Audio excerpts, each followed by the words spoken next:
স্বাগত জানাই সবাইকে বিটিএন নিউজে। সাথে রয়েছে বিধি। দেখে নিচ্ছি আজকের বিশেষ খবর। বিক্ষিপ্ত ঘটনার মধ্যে শেষ হলো বিহারে প্রথম পর্যায়ের নির্বাচন।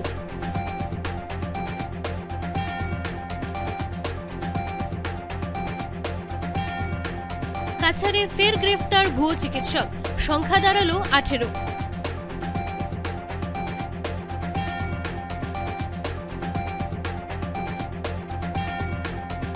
উন্নয়নের বার্তা নিয়ে আসামে আসছেন প্রধানমন্ত্রী নরেন্দ্র মোদী, জানালেন মুখ্যমন্ত্রী।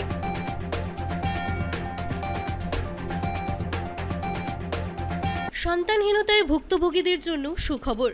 গুয়াহাটি বিখ্যাত আইভিএফ সেন্টার দিচ্ছে চিকিৎসা পরিষেবা। ভিডিওটি শেয়ার করে সকলকে দেখার সুযোগ করে দিন। হ্যাঁ, আপনি কি সন্তানহীনতা, বিয়ের পর গর্ভধারণে অসুবিধা, গর্ভপাত, দ্বিতীয় সন্তান লাভে অসুবিধা, একাধিকবার আইভিএফ চেষ্টা করে সফল না হওয়া সমস্যায় ভুগছেন? যদি এ ধরনের সমস্যায় ভুগছেন তাহলে আপনার জন্য আছে সুখবর। কেননা এ ধরনের সমস্যায় ভুক্তভোগী মানুষের জন্য গুয়াহাটি বিখ্যাত জানিতভ আইভিএফ সেন্টার শিলচরে চিকিৎসা শিবির আয়োজন করছে। ওপিডিতে রোগী দেখবেন জানিতভ আইভিএফ সেন্টারের চিকিৎসক ডক্টর অর্পিতা শর্মা। এদিন আপনিও স্ত্রীরোগ সংক্রান্ত সমস্যার জন্য চিকিৎসককে দেখাতে পারেন। অগ্রিম অ্যাপয়েন্টমেন্ট নিতে 8810530000 অথবা 9395267530 নম্বরে যোগাযোগ করতে পারেন। Big breaking news! শ্রীভূমি জেলা সুপ্রাকান্দিতে ভয়াবহ সড়ক দুর্ঘটনা। চালকের বেপরোয়া গতিতে চলা ট্রাভেলার গাড়িটি ভয়াবহ দুর্ঘটনার কবলে পড়েছে। এতে 30 জন যাত্রী আহত হয়েছেন। আহতদের নিলামবাজার ও শ্রীভূমি হাসপাতালে ভর্তি করা হয়েছে। ঘটনার খবর পেয়ে মন্ত্রী কৃষ্ণেন্দু পাল ছুটে গেছেন ঘটনাস্থলে। জানা গেছে, বৃহস্পতিবার রাত প্রায় 10টার দিকে যাত্রী বোঝাই AS10C 6667 নম্বরের একটি ট্রাভেলার গাড়ি নিয়ন্ত্রণ হারিয়ে দুর্ঘটনায় পতিত হয়। দুর্ঘটনাটি ঘটে অসম ত্রিপুরা সংযোগকারী জাতীয় সড়ক 8 নম্বর হাইওয়ের শ্রীভূমি জেলার সুপ্রাকান্দি এলাকায়। ট্রাভেলারটিতে মোট 30 জন যাত্রী ছিলেন বলে জানা গেছে। দুর্ঘটনায় সকলেই আহত হয়েছেন। স্থানীয় বাসিন্দাদের তৎপরতায় আহতদের দ্রুত উদ্ধার করে শ্রীভূমি অসামরিক হাসপাতালে পাঠানো হয়। হাসপাতাল সূত্রে জানা গেছে, কয়েকজনের অবস্থা আশঙ্কাজনক। পুলিশ ঘটনাস্থলে পৌঁছে দুর্ঘটনার কারণ খতিয়ে দেখছে।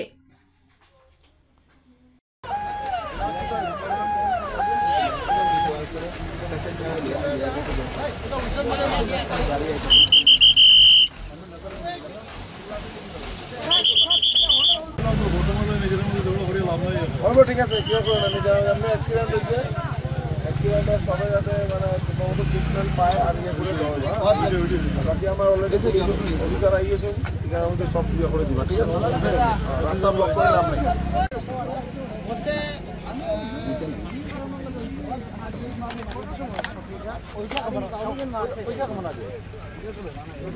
এর মধ্যে আমরা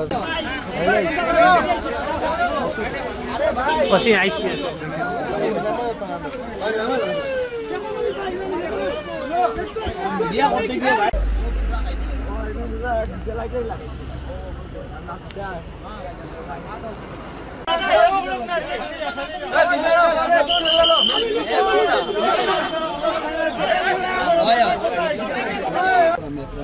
গাড়ির ভিতর দেখুন, গাড়ির ভিতর সিট ব্লাডে এই দেখুন। আমি লগে কিটা আমি কাশ্মীর করিয়ানি আপনি কথা বলেন না কিটা লাগে। এবারে বিস্তারিত খবর। বিক্ষিপ্ত ঘটনার মধ্যে শেষ হলো বিহারে প্রথম পর্যায়ের নির্বাচন। বিকেল 5টা পর্যন্ত ভোট গ্রহণের 60.13%। ছাপড়ায় সিপিএম বিধায়কের গাড়িতে হামলা। বিহার বিধানসভা নির্বাচন 2025-এর প্রথম পর্যায়ের ভোট গ্রহণ সম্পন্ন হয়েছে। বিকেল 5টা পর্যন্ত ভোটার উপস্থিতি ছিল 60.13%। এদিকে ছাপড়ায় সিপিএম বিধায়কের গাড়িতে হামলার খবর পাওয়া গেছে। তবে কিছু বিক্ষিপ্ত ঘটনা ছাড়া বিহার বিধানসভা নির্বাচনের প্রথম পর্যায়ের ভোট গ্রহণ সুষ্ঠুভাবে সম্পন্ন হয়েছে। এদিকে ভোট শুরুর সঙ্গে সঙ্গেই পাটনায় হাজির হন রাজ্যের সবচেয়ে নজরকাড়া রাজনৈতিক পরিবার যাদবরা। প্রাক্তন মুখ্যমন্ত্রী লালু প্রসাদ যাদব, রাবড়ি দেবী, আরজেডি নেতারূপে মহাগঠবন্ধনের মুখ তেজস্বী যাদব, তার স্ত্রী রাজশ্রী যাদব এবং লালু প্রসাদের কন্যা মিশা ভারতী সকলে একসঙ্গে বুথে পৌঁছে ভোট দেন। ভোট দিয়ে বেরিয়ে তেজস্বী যাদব দাবি করেন 14 নভেম্বর বদল আসবেই, বদল আনুন, নতুন সরকার গড়ুন। মহাগঠবন্ধনের তরুণ নেতা এদিন আবারও মানুষের প্রতি ভোটের আবেদন জানান। এদিন সকাল 7টা থেকে শুরু হওয়া ভোট চলে সন্ধ্যা 6টা পর্যন্ত। তবে নিরাপত্তার কারণে কিছু এলাকায় 1 ঘন্টা আগে ভোট গ্রহণ শেষ হবে। কমিশন সূত্রে জানা গিয়েছে এদিন প্রায় 3.75 কোটি ভোটার নিজের ভোটাধিকার প্রয়োগের সুযোগ পাবেন। এর মধ্যে 10.72 লক্ষ ভোটার প্রথমবার এবং 18 থেকে 19 বছরের 7.78 লক্ষ তরুণ ভোটার রয়েছেন। মোট 18টি জেলার 121টি বিধানসভা আসনে আজ ভোট গ্রহণ হচ্ছে। 2 দফার নির্বাচনের এটাই প্রথম পর্ব। পরের পর্যায়ের ভোট হবে 11 নভেম্বর। যে প্রচার পর্বে বড় বড় সভা, তীব্র বাকযুদ্ধ এবং নানা প্রতিশ্রুতিতে উত্তপ্ত হয়েছিল বিহারের রাজনৈতিক মানচিত্র, তারই প্রথম পরীক্ষা আজ ইভিএমে বন্দী হয়েছে। এদিকে ক্ষমতাসীন এনডিএ, যার অন্তর্ভুক্ত বিজেপি, জেডিইউ, এলজেপি, এইচএএম এবং আরএলএম আবারও ক্ষমতা ধরে রাখতে মরিয়া। 2020 সালে অল্প ব্যবধানে জয় পেয়েছিল তারা। অন্যদিকে আরজেডি, কংগ্রেস, ভিআইপি বাম দলের মহাগঠবন্ধন মনে করছে জনমেজাজ এবার অনেকটাই বদলে গিয়েছে। প্রথম দফায় লড়াইয়ে নেমেছেন মোট 1314 জন প্রার্থী। देने आ रही है।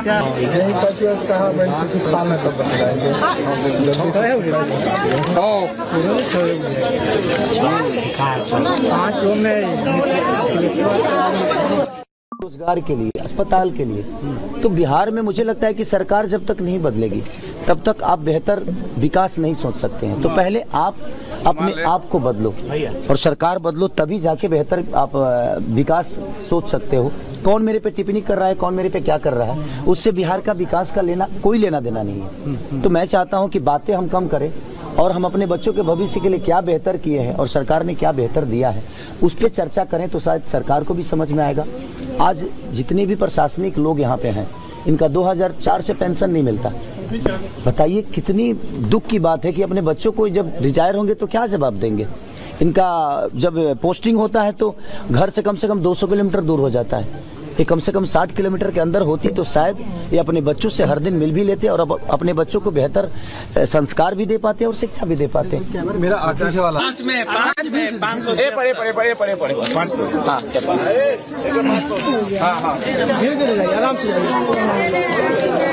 576 पर्ची के नंबर पर 576 का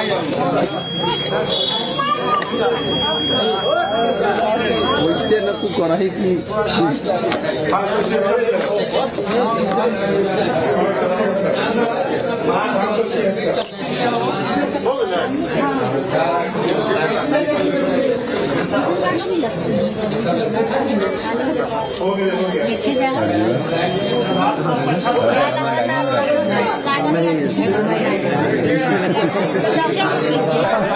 So this is your first time here. एक मिनट बात कर रहा था। चलिए आगे बढ़िए।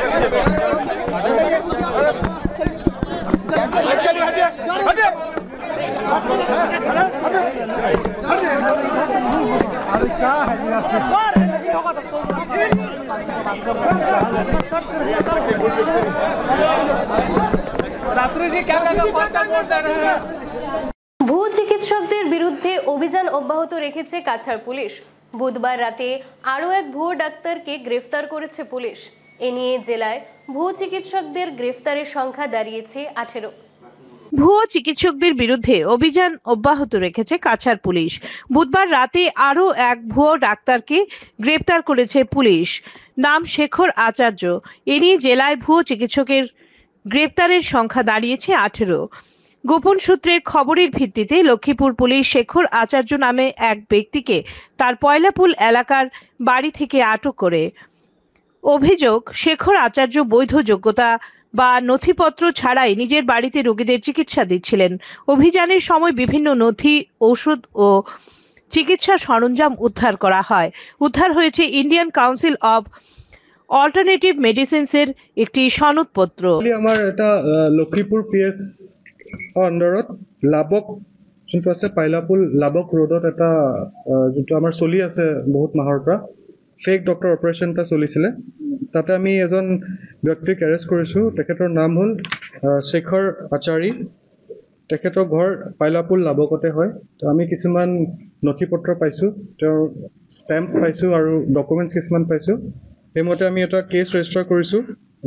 Lakhipur PS case number 145/2025 under section 319/2, 316/2, 336/2, 125 and 271 of BNS। তো ইয়াত আমি ফাৰ্ডাৰ আমি চাম ক'ৰ পৰা তেওঁ মানে এই ডকুমেণ্টখিনি কোন মানুহ জড়িত আছে আৰু তেখেতক আজি আমি কোৰ্টত প্ৰডিউচ কৰিছোঁ। ফাৰ্ডাৰ কাষ্টাডিৰ কাৰণে আমি লিখিছোঁ। না আমি কিছুমান তেখেতক যেতিয়া ইনিচিয়েলি আমি ইণ্টাৰগ্ৰেট কৰিছিলোঁ তেখেতেতো কৈ আছিলে যে তেওঁ ডক্টৰ একো নকৰে, কিন্তু আমি কিছুমান ষ্টেম্প পাইছোঁ ডক্টৰৰ চিম্বল থকা।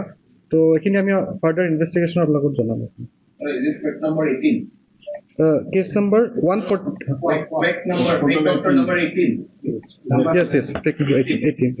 এইটো যোৱা অলমষ্ট 6 months 1 year পৰা চলি আছে এইখিনি এটা।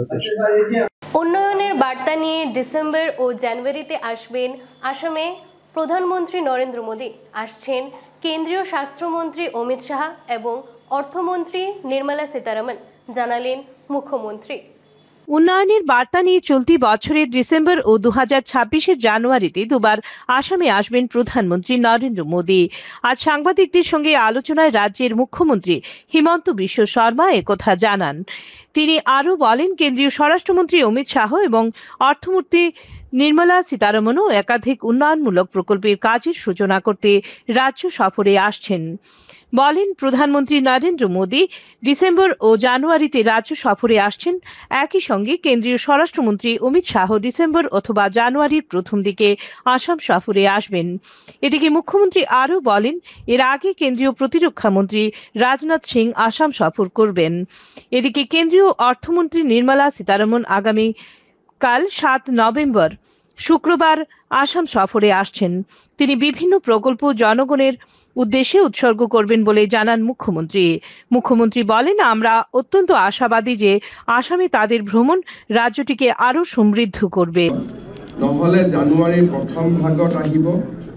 গুৱাহাটীত আমি নিৰ্মাণ কৰা 5000 আসনযুক্ত জ্যোতি বিষ্ণু সাংস্কৃতিক প্ৰকল্পৰ শুভ উদ্বোধন কৰিব আৰু বৰদোৱালৈ গৈ মহাপুৰুষ শ্ৰীমন্ত শংকৰদেৱৰ জন্মভূমিত আমি নিৰ্মাণ কৰা প্ৰকল্পৰ শুভ উদ্বোধন কৰিব।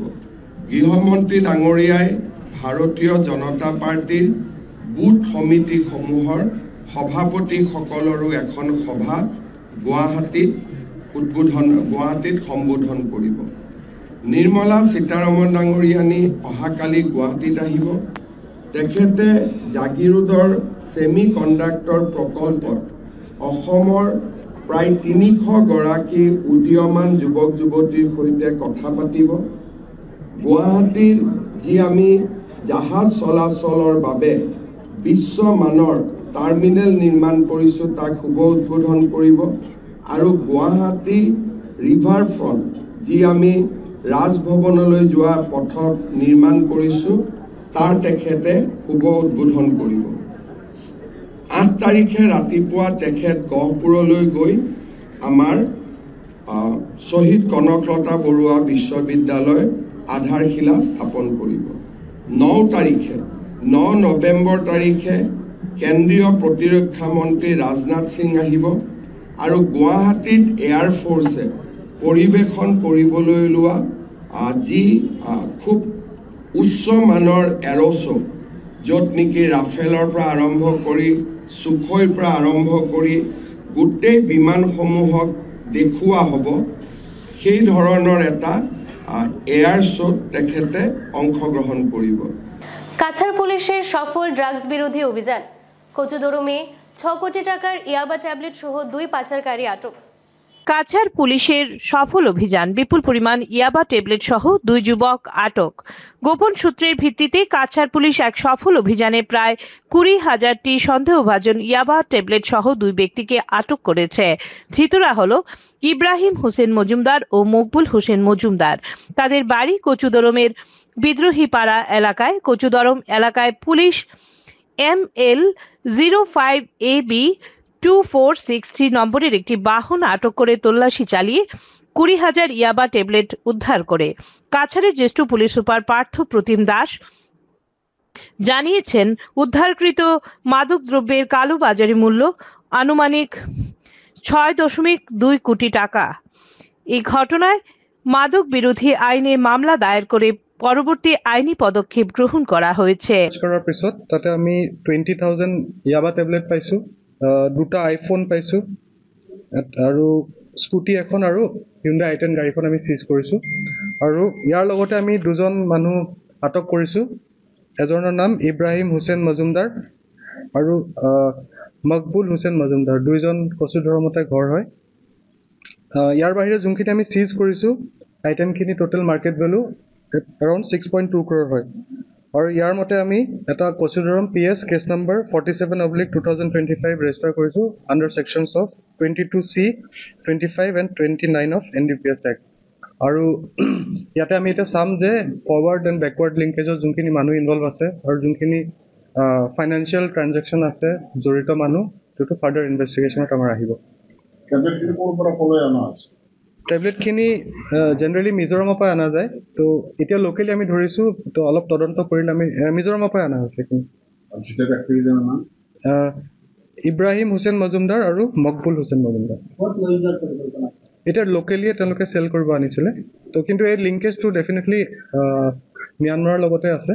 তো আমি ফাৰ্ডাৰ যোনখিনি ইনভেষ্টিগেশ্যনৰ যোনখিনি বেকৱাৰ্ড লিংকেজ আছে প্লাছ ফৰৱাৰ্ড য'ত আছে আমি সেইখিনি উলিয়াব চাম। বন্দে মাতরম সঙ্গীতের 150 বছর পূর্তি উপলক্ষে বিভিন্ন কর্মসূচি হাতে নিয়েছে কাছাড় জেলা বিজেপি। আগামীকাল শুক্রবার কাছাড় জেলা বিজেপির সদর কার্যালয় ইটখলা থেকে বের হবে শোভাযাত্রা। বন্দে মাতরম সঙ্গীতের 150 বছর পূর্তি উপলক্ষে কাছাড় জেলা বিজেপির একাধিক কর্মসূচি ঘোষণা। বন্দে মাতরম সঙ্গীতের 150 বছর পূর্তি উপলক্ষে বিশেষ কর্মসূচির আয়োজন করেছে কাছাড় জেলা বিজেপি। দেশপ্রেমের চেতনা জাগিয়ে তুলতে এবং যুব সমাজকে জাতীয় ঐক্যের বার্তা পৌঁছে দিতে 3 দিনব্যাপী নানা অনুষ্ঠান আয়োজনের ঘোষণা দেওয়া হয়েছে। বৃহস্পতিবার শিলচরের ইটখলাস্থিত বিজেপি সদর কার্যালয়ে সাংবাদিক সম্মেলনের মাধ্যমে এই কর্মসূচির বিস্তারিত তথ্য জানালো শিলচরের সাংসদ পরিমল শুক্লবৈদ্য। সাংবাদিক সম্মেলনে উপস্থিত ছিলেন কাছাড় জেলা বিজেপির সভাপতি রূপম সাহা, শিলচরের বিধায়ক দীপায়ন চক্রবর্তী ও বিধায়ক মিহিরকান্তি সোম। সাংসদ শুক্লবৈদ্য জানান, বন্দে মাতরম সঙ্গীত শুধুমাত্র একটি গান নয়, এটি আমাদের জাতীয় গৌরবের প্রতীক। 1875 সালে বঙ্কিমচন্দ্র চট্টোপাধ্যায়ের কলমে রচিত এই সঙ্গীত ভারতের স্বাধীনতা আন্দোলনের প্রাণশক্তি ছিল। সেই ঐতিহাসিক সঙ্গীতের 150 বছর পূর্তি যথাযথ মর্যাদায় উদযাপন করবে কাছাড় জেলা বিজেপি। শুক্রবারের কর্মসূচিতে আছে সকাল 9টা থেকে শুরু হবে বর্ণাঢ্য শোভাযাত্রা। শোভাযাত্রাটি শিলচরের ইটখলাস্থিত জেলা বিজেপি কার্যালয় থেকে রওনা দিয়ে শহরের বিভিন্ন পথ পরিক্রমা করে প্রেমতলা গোলদিঘি মোড়ের সামনে গিয়ে শেষ হবে। সেখানেই দলের কর্মী, ছাত্রছাত্রী, সাংস্কৃতিক সংগঠন ও সাধারণ মানুষ একসাথে বন্দে মাতরম সঙ্গীত পরিবেশন করবেন। অনুষ্ঠানে জেলার সাংস্কৃতিক ব্যক্তিত্ব ও বিভিন্ন বিদ্যালয়ের ছাত্রছাত্রীদের উপস্থিত থাকার কথা রয়েছে। শনিবারের কর্মসূচি, শনিবার বিজেপি কার্যালয়ে অনুষ্ঠিত হবে বন্দে মাতরম বিষয়ক অঙ্কন প্রতিযোগিতা। জেলার বিভিন্ন স্কুল থেকে ছাত্রছাত্রীরাও অংশ নেবে এই প্রতিযোগিতায়। দেশপ্রেম, স্বাধীনতা সংগ্রাম ও জাতীয় ঐক্য, এই 3টি মূল ভাবনাকে কেন্দ্র করে অঙ্কন প্রতিযোগিতার থিম নির্ধারণ করা হয়েছে। রবিবারের কর্মসূচি, রবিবার বিকেলে বিজেপি কার্যালয়ে অনুষ্ঠিত হবে সাংস্কৃতিক অনুষ্ঠান। সেখানে বন্দে মাতরম সঙ্গীতের ইতিহাস, সাধারণ সাংস্কৃতিক প্রভাব ও ভারতের স্বাধীনতা সংগ্রামের ভূমিকা নিয়ে আলোচনা করবেন বিশিষ্ট শিক্ষাবিদ ও সংস্কৃতি কর্মীরা। পাশাপাশি পরিবেশিত হবে দেশাত্মবোধক সঙ্গীত, নৃত্য ও আবৃত্তি। জেলা সভাপতি রূপম সাহা জানান, বিজেপি কর্মীরা প্রত্যেক ওয়ার্ড, গ্রাম ও শহরের এই উৎসবের বার্তা ছড়িয়ে দেবে। বন্দে মাতরমের মর্মার্থী সবাইকে উদ্বুদ্ধ করার আমাদের লক্ষ্য। অনুষ্ঠানগুলোতে জেলার বিশিষ্ট নাগরিক, রাজনৈতিক নেতা, প্রশাসনিক আধিকারিক, শিক্ষার্থী ও সাধারণ মানুষকে অংশগ্রহণের আহ্বান জানানো হয়েছে। মোট কথা 3 দিন ব্যাপী এই কর্মসূচির মাধ্যমে কাছাড় জেলা জাতীয় ঐক্য ও দেশপ্রেমের সুরে মুখরিত হবে বন্দে মাতরমের 150 বছর পূর্তি উদযাপন। আজকের দিনে স্বাধীন ভারতবর্ষের নাগরিক হিসেবে আমরা বসবাস করতে পারছি। এই গান সম্পর্কে দুই একটি কথা বা এ ব্যাপারে আমরা কি ব্যবস্থা নিচ্ছি 150 বছর পূর্তিতে এই দুই একটা ব্যবস্থার কথা আপনাদেরকে বলব। কেন্দ্রের সরকার 2025-এর 1 অক্টোবর ক্যাবিনেটে একটা ডিসিশন নিয়েছিল যে আমরা সমগ্র ভারতবর্ষে প্রত্যেকটা রাজ্যে প্রত্যেকটা জেলায় যে গানটি যে আমরা ভারতবর্ষের মানুষকে স্বাধীনতার স্বাদ পাওয়ার জন্যে আপ্রাণ চেষ্টা হয়েছে, এই গানটি সম্পর্কে কিছু কথা এবং এই গান সম্পর্কে আমরা সমগ্র সমাজকে সচেতন করি। আপনারা জানেন, ভারতবর্ষের প্রত্যেক মানুষ জানে, আর ভারতবর্ষের বাইরে যারা আছে বিশেষত ইংরেজরাও জানে যে এই গানের মাহাত্ম্য কী। এই গানের রচনা করেছিলেন আর আমরা লক্ষ্য করেছি যে 1875-এ এই গান রচনা হয়েছে, 1896-তে এই গান প্রথম রবীন্দ্রনাথ ঠাকুর তিনি গেয়েছিলেন যখন বঙ্গভঙ্গ আন্দোলনের আহ্বান করা, বাংলাকে ভাগ করা হয়েছে তার আগের মুহূর্তটা বঙ্গভঙ্গ আন্দোলনে অংশগ্রহণ করে আমরা লক্ষ্য করেছি যে বাংলাকে ভাগও করা হয়েছে 1905। তারপরে আমরা লক্ষ্য করলাম যে ধীরে ধীরে এই 1800 থেকে 19বিংশ শতাব্দী আমরা লক্ষ্য করেছি ভারতবর্ষের মানুষ বিভিন্নভাবে আন্দোলন আরম্ভ করেছে। এটা সত্যাগ্রহ হোক বা এটা অহিংস হোক বা এটা বন্দে মাতরম সঙ্গীতের 150 বছর পূর্তি উপলক্ষে শ্রীভূমি জেলা বিজেপি বিভিন্ন কর্মসূচি। 150 জন সমবেত কণ্ঠে গাইবেন বন্দে মাতরম গান। শ্রীভূমি জেলা বিজেপি কার্যালয়ে বিশেষ সভা অনুষ্ঠিত হয় বৃহস্পতিবার। সাংবাদিকদের সামনে মত ব্যক্ত করতে মন্ত্রী কৃষ্ণেন্দু পাল উল্লেখ করেন, বন্দে মাতরম সঙ্গীতের 150 বছর পূর্তি উপলক্ষে জেলা বিজেপি কার্যালয়ে বিভিন্ন কার্যক্রম আয়োজন করার সিদ্ধান্ত নেওয়া হয়েছে। এই কার্যক্রম সার্থক করে তুলতে সবার উপস্থিতি কামনা করা হয়েছে। রাজ্যসভার প্রাক্তন সাংসদ মিশন রঞ্জন দাস উল্লেখ করেন, যেহেতু বন্দে মাতরম সঙ্গীতের 150 বছর পূর্তি, তাই 150 জন গেরুয়া দলের কর্মীরা একই সঙ্গে উপস্থাপন করবেন গানের পুরো সারি। অন্যান্যদের মধ্যে সাংসদ কৃপানাথ মালা, জেলা বিজেপির প্রাক্তন সভাপতি সুব্রত ভট্টাচার্য প্রমুখ উপস্থিত ছিলেন। এই গান আমাদের সর্দার বালগঙ্গাধর তিলক, লালা লাজপত রায়, নেতাজি সুভাষচন্দ্র বোস সবাই খুব উজ্জীবিত হয়েছিলেন এবং এই গানের যিনি রচয়িতা বঙ্কিমচন্দ্র চট্টোপাধ্যায় 1875 ইংরেজিতে উনি এই গান নিজে লিখেছিলেন, আর কবিগুরু রবীন্দ্রনাথ ঠাকুর 1896 ইংরেজিতে উনি আবৃত্তির মাধ্যমে কলকাতায় এটা সুর দিয়েছিলেন। বা বঙ্গভঙ্গ যে সময় হয়েছিল তখন এই গান আমাদের মূল ইয়ে ছিল এবং আমাদের স্বাধীনতা আন্দোলনে এই গানই সমগ্র ভারতবাসীকে এক করেছিল। ব্রিটিশদের বিরুদ্ধে সবাইকে এক করার যে মূল যে ধারা, সবাইকে নিয়ে এক করে যাতে ব্রিটিশ ভারত থেকে তাড়িয়ে দেওয়া হয়, তার জন্য সবথেকে প্রধান যে একতার কাজ বন্দে মাতরম এই গানের মাধ্যমে সবাইকে এক করা হয়েছে। তো আজকে আমাদের 150 বছর পূর্তি, তো এই 150 বছর পূর্তি উৎসবে কেন্দ্রীয় ক্যাবিনেট সিদ্ধান্ত নেওয়া হয়েছে যে সমগ্র ভারতবর্ষের সবাই মিলে আমরা প্রত্যেক অফিসে, প্রত্যেক ভারতীয় জনতা পার্টির কার্যালয় হোক, জেলা আমাদের ডিস্ট্রিক্ট কমিশনার অফিস হোক, প্রত্যেক এলাকায় আমরা যাতে সবাই একজুট হয়ে আমরা সমবেত হই এবং এই 150 বছর উদযাপন করি। তো তার কারণে আজকে আমরা ভারতীয় জনতা পার্টির কার্যালয়ে আমরা মিটিং করেছি কিভাবে আমরা এই 150 বছর আমরা উদযাপন করব।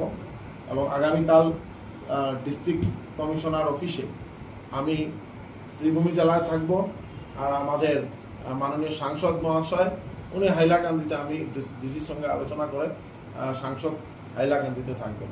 তো সবাইকে আহ্বান করছি সবাই যাতে কালকের এই প্রোগ্রামে সবাই আসার জন্য এবং 150 বছর আমরা সবাই মিলে যাতে উদযাপন করতে পারি তাই সবাইকে আগ্রহ করলাম।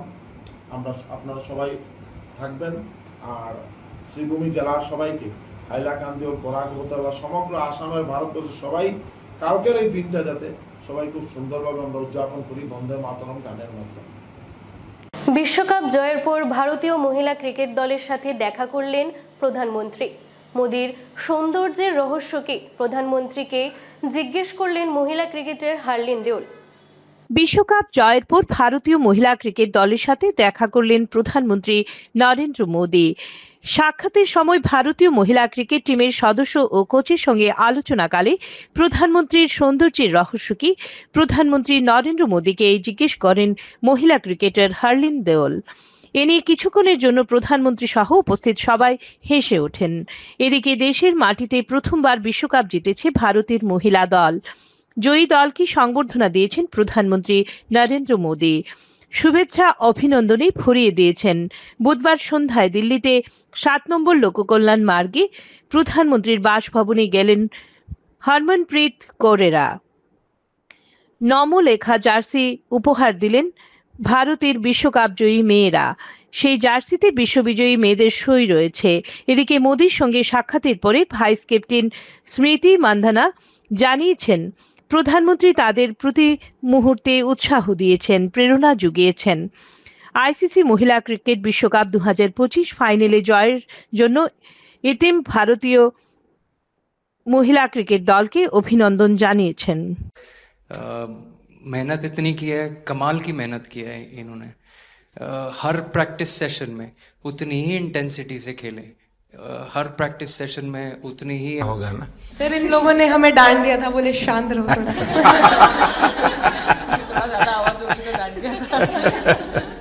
सर मेरे को आपकी स्किन केयर रूटीन पूछनी है।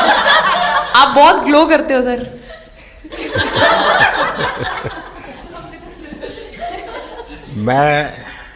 मेरा इस विषय पर ज्यादा ध्यान नहीं गया था। सर ये करोड़ों देशवासियों का प्यार है आप।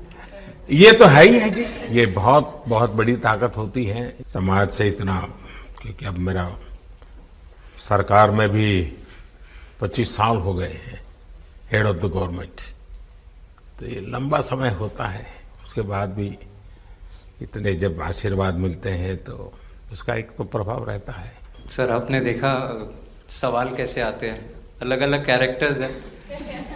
2 साल हो गए इनका हेड कोच बनाऊं, बाल सफ़ेद हो गए मेरे। सर एक स्टोरी बताना चाहूँगा, एक किस्सा। हम जून में इंग्लैंड में थे, तो वहाँ पे हम किंग चार्ल्स से मिले, पर वहाँ पे प्रोटोकॉल था 20 जनों का ही। तो जो सपोर्ट स्टाफ है तो वो आ नहीं पाए, सारे प्लेयर्स थे और 3 स्किल्ड कोचेस लेके गए। तो मैंने अपने सपोर्ट स्टाफ को कहा कि I am extremely sorry but protocol 20 लोगों का ही है।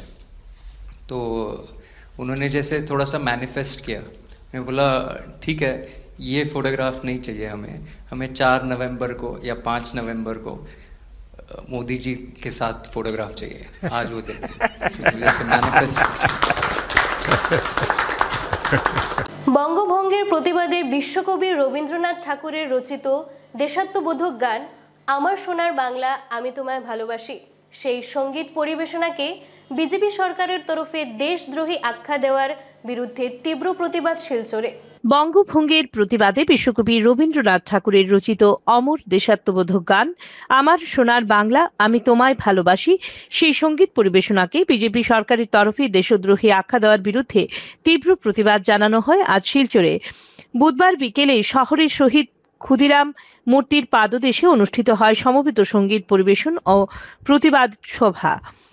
বিভিন্ন রাজনৈতিক দল, সামাজিক ও সাংস্কৃতিক সংগঠনের প্রতিনিধি, শিল্পী, সাহিত্যপ্রেমী ও সাধারণ মানুষ একত্রিত হয়ে সমবেত কণ্ঠে গাইলেন আমার সোনার বাংলা আমি তোমায় ভালোবাসি।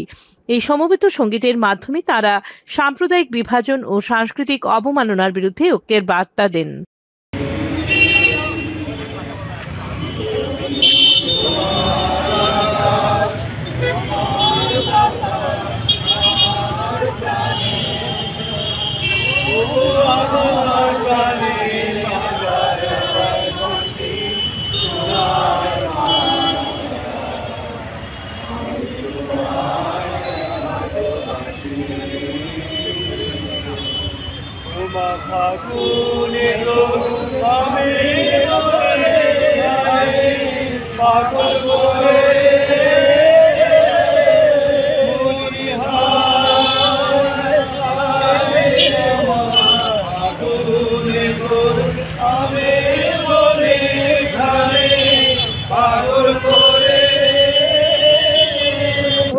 যে সারা জীবন শিক্ষা এবং সংস্কৃতি এবং সাহিত্যের সঙ্গে যুক্ত থাকার পরে এমন একটা দিনও যে আমাদের আসবে একটি গানের জন্যে, যে গান আমরা যারা বাংলাভাষী আমাদের প্রাণের সমস্ত মাধুর্য দিয়ে, প্রাণের সমস্ত ঐশ্বর্য দিয়ে, আমাদের যাবতীয় চেতনা নিংড়ানো যে আমাদের ভাবনা, আমাদের বিশ্বাস, আমাদের প্রত্যয়, আমাদের ভালোবাসা দিয়ে তৈরি যে গান, সেই গান কোথাও গাওয়ার জন্যে রাষ্ট্রশক্তি তার উপর বিরূপ হবে এবং নানা ধরনের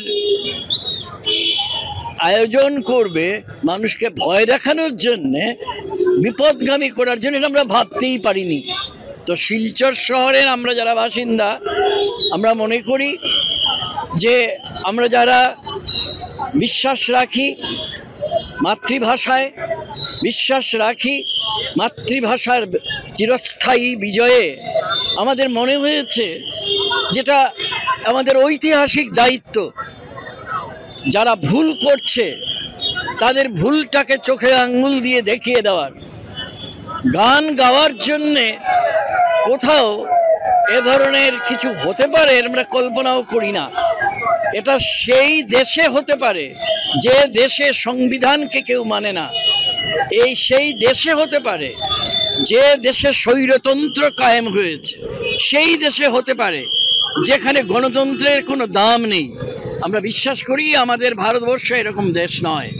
আমরা সংবিধান মেনে চলি, আমাদের যাবতীয় আনুগত্য সংবিধানের প্রতি, এবং আমাদের যাবতীয় আনুগত্য সংবিধানে যে সমস্ত ভাষা আছে সেই সমস্ত ভাষা আপনারা সবাই জানেন, বাংলা তাদের মধ্যে একটি, অসমীয়া তাদের মধ্যে একটি, এবং আরো অনেক ভাষা আমাদের এই বহু ভাষাভাষী আমাদের দেশে।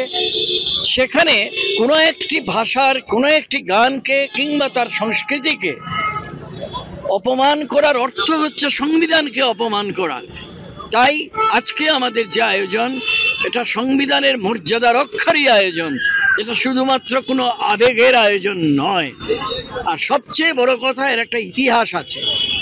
আমার সোনার বাংলা আমি তোমায় ভালোবাসি, আপনারা সবাই ইতিমধ্যে শুনেছেন 1905 সালে যখন বঙ্গভঙ্গ হয়, কবিগুরু রবীন্দ্রনাথ ঠাকুর এই গান গেয়ে সমস্ত বঙ্গের মানুষকে তার পক্ষে নিয়ে এসেছিলেন। ব্রিটিশ যে উপনিবেশবাদী শাসক, তাদের বিরুদ্ধে দাঁড় করিয়ে দিয়েছিলেন। আজকে আমরা তো স্বাধীন দেশ, ৭৮ বছর হলো আমরা স্বাধীন হয়েছি। ৭৮ বছর পরে আমাদের সেই মূল শিক্ষাটাকে বিনষ্ট করার আয়োজন যদি হয়, তাহলে আমরা যারা সংস্কৃতি ভালোবাসি, ভাষাকে ভালোবাসি, আমরা যারা শুভ চেতনাকে ভালোবাসি, আমাদের প্রতিবাদে পথে নেমে আসতে হয়। আমরা আবেদন জানাবো সবাইকে যে এই গান প্রত্যেকে আপনাদের ঠুটে তুলে নিন, এর তো আপনাদের মনে আছেই, এবং তারস্বরে, সুরে হোক বেসুরে হোক, উচ্চারণ করুন আমার সোনার বাংলা আমি তোমায় ভালোবাসি। কারণ এর মধ্য দিয়ে ভাষার প্রতি আমাদের প্রেম, আমাদের বিশ্বাসের প্রতি আমাদের সুনিবিড় প্রত্যয় ব্যক্ত হবে। ডিমাসা রাইটার্স ফোরামের সভাপতি মুক্তেশ্বর ক্যাম্পরাই বরাক উপত্যকার ভাষা শহীদদের বাংলাদেশি বলে মন্তব্য করায় অঞ্চলে প্রবল ক্ষোভের সৃষ্টি হয়েছে। মুক্তেশ্বর ক্যাম্পরাই গ্রেফতারের দাবিতে ডিআইজির দ্বারস্থ বিভিন্ন সংগঠন। রাইটার্স ফোরামের সভাপতি মুক্তেশ্বর কেম্পরাই বরাক উপত্যকার ভাষা শহীদদের বাংলাদেশি বলে মন্তব্য করায় অঞ্চলে প্রবল ক্ষোভের সৃষ্টি হয়েছে। ভাষা ও আত্মসম্মানে আঘাতের অভিযোগে একাধিক সংগঠন তার বিরুদ্ধে মামলা দায়ের করেছে, তবে এখনো গ্রেপ্তার হয়নি। এই প্রেক্ষিতে বৃহস্পতিবার জনমত গঠন সভার কোর কমিটি দক্ষিণ সংমণ্ডলের ডিআইজি কঙ্কনজ্যোতি শইকিয়ার সঙ্গে সাক্ষাৎ করে বিস্তারিত স্মারকলিপি জমা দেয়। স্মারকলিপিতে কেম্পরাইয়ের প্রকাশ্যে ও নিঃশর্ত ক্ষমা প্রার্থনা এবং আইনগত ব্যবস্থা গ্রহণের দাবি জানানো হয়। ডিআইজি আশ্বস্ত করেছেন যে তিনি বিষয়টি গুরুত্ব সহকারে দেখবেন ও শিলচরের এসএসপির সঙ্গে আলোচনা করবেন। প্রতিনিধি দল ও বিভিন্ন সংগঠন তার আশ্বাসে সন্তোষ প্রকাশ করেছে। সংগঠনগুলো জানিয়েছে বরাক ও ডিমাসা সম্প্রদায়ের মধ্যে কোনো বিরোধ নেই, তবে কেম্পরাইকে তার মন্তব্যের দায় নিতে হবে। আমাদের ভাষা শহীদদের সম্বন্ধে বাজে উক্তি করেছেন, তার জন্য ইমিডিয়েটলি খুব তাড়াতাড়ি ক্ষমা চেয়ে নেন, না হলে তাকে যেন আইন অনুযায়ী অ্যারেস্ট করে তার ব্যবস্থা নেওয়া হয়। আমরা ইতিমধ্যে এসপি সাহেবের সঙ্গে আমরা দুবার দেখা হয়েছে, উনিও আমাদের আশা দিয়েছেন যে হ্যাঁ এটা খুব তাড়াতাড়ি হয়ে যাবে, কিন্তু আজ 6 দিন হওয়ার পরেও আমাদের এসপির সঙ্গে দেখা করার 6 দিন হওয়ার পরেও আমরা কোনো রকমের এই ব্যাপারে কোনো উদ্যোগ নিয়েছে বলে আমরা বুঝতে পারছি না।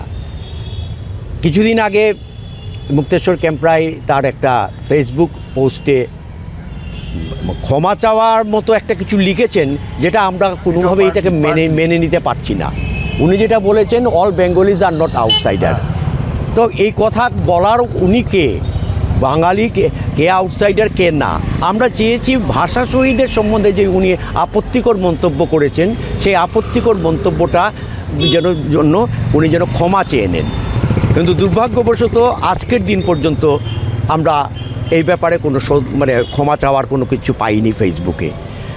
আমরা ডিআইজি মহোদয়ের সঙ্গে কথাবার্তা বলেছি, উনি খুব সহযোগিতা করবেন বলে আশ্বাস দিয়েছেন আমাদের, এবং এসপির সঙ্গে উনি নিজেও কথা বলবেন এবং এই বিষয়ে যাতে যথোপযোগ ব্যবস্থা নেওয়া যায় তার জন্যে উনি একটা ব্যবস্থা নেবেন বলে আমাদের বলেছেন।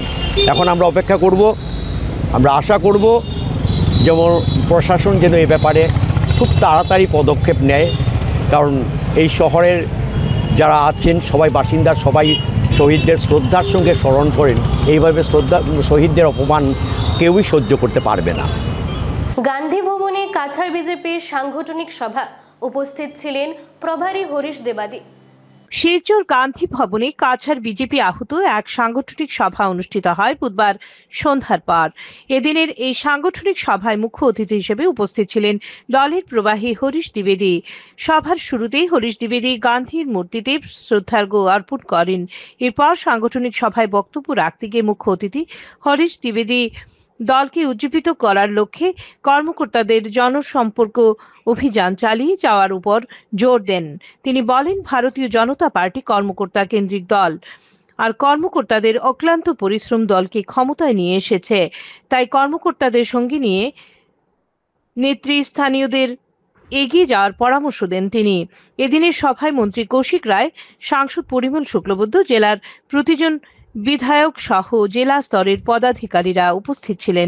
মাধ্যমে আজকে সভা শুরু করার জন্য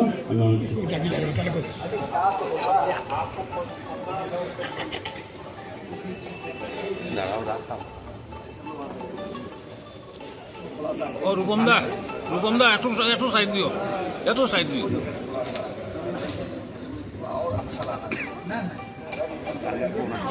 রূপম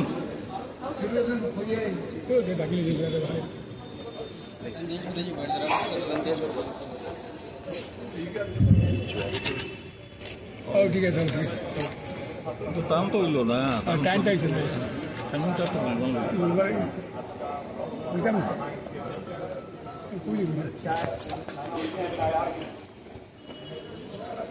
নাম কি জানে দেখি একটু একটা নাটক করতে পারবো। স্যার স্যার आप थोड़ा पकड़िए सर, पीला करिए ना। नहीं सर, हाँ ये हो गया।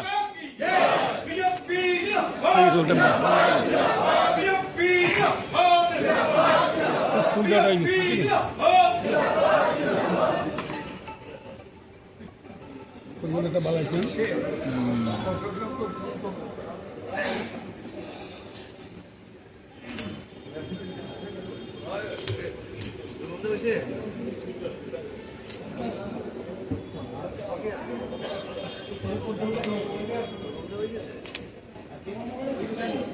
हेलो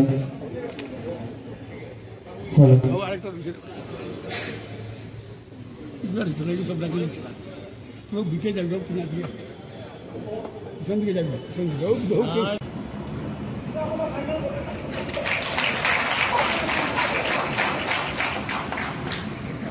আমি আমাদের মাননীয় জেলা সভাপতি শ্রী কৌশল মহাশয় গ্রহণ করার জন্য অনুরোধ করছি। আমাদের মাননীয় সাংসদ শ্রী পরিবেশ মহাশয়কে গ্রহণ করে নেওয়া হবে। আমাদের আসাম প্রদেশের সহসভা নেত্রী তথা কাছাড় জেলা প্রভারী শ্রীমতী মনসুর নাকার মহাশয়কে গ্রহণ করে নিচ্ছেন শিশু বিধানসভা অন্তর্গত গাইডওয়ালা। প্রাক্তন সাংসদ ডক্টর রাজদীপ রায় মহাশয়কে গ্রহণ করে নেওয়া হচ্ছে। আমাদের শিলচর মাননীয় বিধায়ক শ্রী পায়েল চক্রবর্তী মহাশয়। আজকের সভায় আরম্ভিক বক্তব্য রাখার জন্য আমি অনুরোধ করছি কাছাড় জেলা ভারতীয় জনতা পার্টির সভাপতি শ্রী শাহ মহাশয়। সম্মানিত প্রভারী শ্রীমতী মনসুর নাকার মহাশয়া, আমি আসন গ্রহণ করার জন্য অনুরোধ করছি কাছাড়ের প্রাক্তন সাংসদ তথা ত্রিপুরা প্রদেশের প্রভারী শ্রী ডক্টর রাজদীপ রায় মহাশয়কে আমি আসন গ্রহণ করার জন্য অনুরোধ করছি। শিলচরের সম্মানিত বিধায়ক শ্রী পায়েল চক্রবর্তী মহাশয়কে আমি সকল কার্যকর্তা বন্ধুদেরকে অনুরোধ করছি, মিটিং চলাকালীন আপনারা কেউ ফেসবুক লাইভ করবেন না, ভিডিও রেকর্ডিং করবেন না। আপনারা নিজ নিজ জায়গায় মোবাইল সাইলেন্ট করে বা মোবাইল সুইচ অফ করে বসবেন। আমি প্রথমে 8 নভেম্বর শ্রীভূমিতে একতার যাত্রা। শহরের নীলমণি উচ্চতর মাধ্যমিক বিদ্যালয়ের খেলার মাঠ থেকে বের হবে পদযাত্রা। সমগ্র দেশ জুড়ে লৌহ মানব সর্দার বল্লভভাই প্যাটেলের 150তম জন্ম জয়ন্তী উপলক্ষে 31শে অক্টোবর থেকে 25শে নভেম্বর পর্যন্ত একতার পদযাত্রা ও অন্যান্য বিভিন্ন কার্যসূচি অনুষ্ঠিত হচ্ছে। এরই অঙ্গ হিসেবে শ্রীভূমি জেলায়ও আগামী 8ই নভেম্বর শনিবার একতা পদযাত্রা অনুষ্ঠিত হবে। কেন্দ্র সরকারের যুব বিষয়ক ও ক্রীড়া মন্ত্রকের বিকশিত ভারত পদযাত্রা এবং সর্দার বল্লভভাই প্যাটেলের 150 ঐক্য পদযাত্রা বা ইউনিটি মার্চ কার্যক্রমের সঙ্গে সঙ্গতি রেখে শ্রীভূমি জেলায় জেলা পর্যায়ের পদযাত্রা 8ই নভেম্বর সকাল 8টায় শ্রীভূমি শহরের নীলমণি উচ্চতর মাধ্যমিক বিদ্যালয়ের খেলার মাঠ থেকে বের করা হবে। नीलमणि फील्ड के बगल से पदयात्रा 8 बजे रिपोर्टिंग टाइम है, अराउंड 8:30 के आसपास हम लोग पदयात्रा स्टार्ट करेंगे और टाउन से होते हुए पदयात्रा आएगी करीमगंज कॉलेज तक। तो सोशल मीडिया पे भी हमारे डिस्ट्रिक्ट एडमिनिस्ट्रेशन के सारे एचओडीज के, माई भारत के सबके दे दिया जाएगा सारा डिटेल्स। आप लोगों के लिए भी इंफॉर्मेशन के लिए we are telling that open invitation to all civil society, cultural, social organisations और आप लोगों को भी, सारी पब्लिक को ओपन इन्विटेशन है कि सब लोग आए, पदयात्रा में शामिल हों और जो मैसेज है यूनिटी मार्च का उसको जन जन तक पहुंचाने का आप लोगों से भी निवेदन है कि इस मैसेज को अपने टीवी चैनल्स में प्रसारित करें ताकि ज़्यादा से ज़्यादा संख्या में लोग आकर के पदयात्रा का हिस्सा बन सकें। आपको सर टारगेट कितना रखा गया है, मूल टारगेट कितना रखा गया है मार्च का? देखिए ये सब चीज़ें ना वॉलंटरी चीज़ें हैं, तो इनमें ऐसे कोई मिनिमम या मैक्सिमम टारगेट नहीं है, पर फिर भी हमारे जो ऑफिसर्स हैं, ऑफिशियल्स हैं, वो मिनिमम लगा के 500-700 लोग तो रहेंगे, बाकी मैक्सिमम कोई टारगेट नहीं है, कोई आके पार्टिसिपेट कर सकता है। মেঘালয়ের রাতাছড়ায় মালবাহী ট্রাকে হামলা চালালো ডাকাতের একটি দল। ডাকাতদের কবল থেকে বাঁচতে গিয়ে দুর্ঘটনায় পতিত দুটি ট্রাক। মেঘালয়ের রাতাছড়ায় মালবাহী ট্রাকে হামলা চালালো ডাকাতের একটি দল। ডাকাতদের কবল থেকে বাঁচতে গিয়ে দুর্ঘটনায় পতিত দুটি ট্রাক।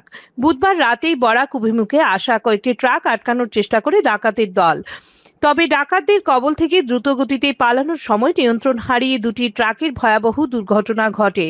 মেঘালয়ের রাতাছড়ায় জাতীয় সড়কে গত কয়েকদিন ধরে মালবাহী ট্রাকে ডাকাতির ঘটনা ঘটছে। প্রতিদিন গভীর রাতে দুষ্কৃতীরা ট্রাক আটকে চালক সহ চালকদের মারধর করে টাকা, মোবাইল সহ মূল্যবান সামগ্রী লুট করছে। ট্রাক চালকদের মধ্যে চরম আতঙ্ক দেখা দিয়েছে।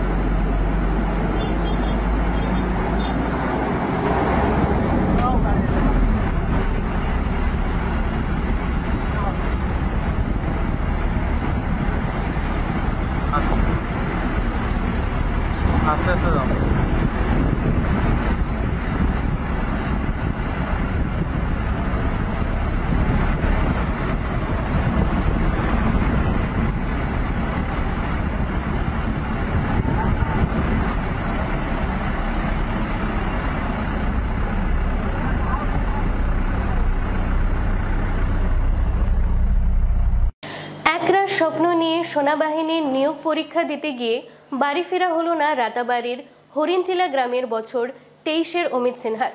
গুয়াহাটি পৌঁছার আগেই চানমারি এলাকায় রেল লাইনের পাশে তার মৃতদেহ উদ্ধার করে রেলওয়ে পুলিশ। একরাশ স্বপ্ন নিয়ে সেনাবাহিনীর নিয়োগ পরীক্ষা দিতে গিয়ে বাড়ি ফেরা হলো না রাতাবাড়ির হরিণটিলা গ্রামের বছর 23-এর অমিত সিনহার। ঈশ্বরবাবু সিনহার একমাত্র ছেলে সুমিত তার অপর বন্ধুদের সঙ্গে গত 4ই নভেম্বর দুর্লভছড়া গুয়াহাটি ট্রেনে চেপে আসাম রাইফেলের ভর্তির পরীক্ষায় বসতে যাচ্ছিল। কিন্তু গুয়াহাটি পৌঁছার আগেই চানমারি এলাকায় রেল লাইনের পাশে তার মৃতদেহ উদ্ধার করে রেলওয়ে পুলিশ। মৃতদেহের পাশে তার মোবাইল ফোন ও পকেটে থাকা টাকা পয়সা পাওয়া যায়নি, ফলে তার করুণ মৃত্যু রহস্যের আবৃত্তি।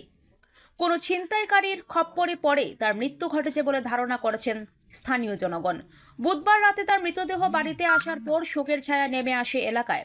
পরিবারের একমাত্র সম্বলকে হারিয়ে অসহায় হয়ে পড়েছেন তার মাতা পিতা। দুস্থ ওই পরিবারের পক্ষে দাঁড়ানোর জন্য রাজ্যের মুখ্যমন্ত্রীর দৃষ্টি আকর্ষণ করেছেন এলাকার নাগরিকরা। হিরক বণিক, বিটিএন নিউজ, রামকৃষ্ণনগর। হাতিছড়া চা বাগানের বনদুর্গা মন্দিরের তত্ত্বাবধানে কাছাড় জেলায় বাগেশ্বর ধামের আচার্য ধীরেন্দ্র কৃষ্ণ শাস্ত্রীর এক বৃহৎ অনুষ্ঠান আয়োজনের প্রস্তুতি শুরু হয়েছে। बोलिए बन दुर्गा माता की जय श्री राम, भारत माता की। হাতিছড়া চা বাগানের বনদুর্গা মন্দিরের তত্ত্বাবধানে কাছাড় জেলায় বাগেশ্বর ধামের আচার্য ধীরেন্দ্র কৃষ্ণ শাস্ত্রীর এক বৃহৎ অনুষ্ঠান আয়োজনের প্রস্তুতি শুরু হয়েছে। এই উপলক্ষে আজ মন্দির প্রাঙ্গণে জ্যোতিষাচার্য পণ্ডিত আনন্দ শাস্ত্রীর সভাপতিত্বে এক গুরুত্বপূর্ণ বৈঠক অনুষ্ঠিত হয়, যেখানে অনুষ্ঠানের পূর্ণাঙ্গ রূপরেখা নিয়ে বিস্তারিত আলোচনা করা হয়।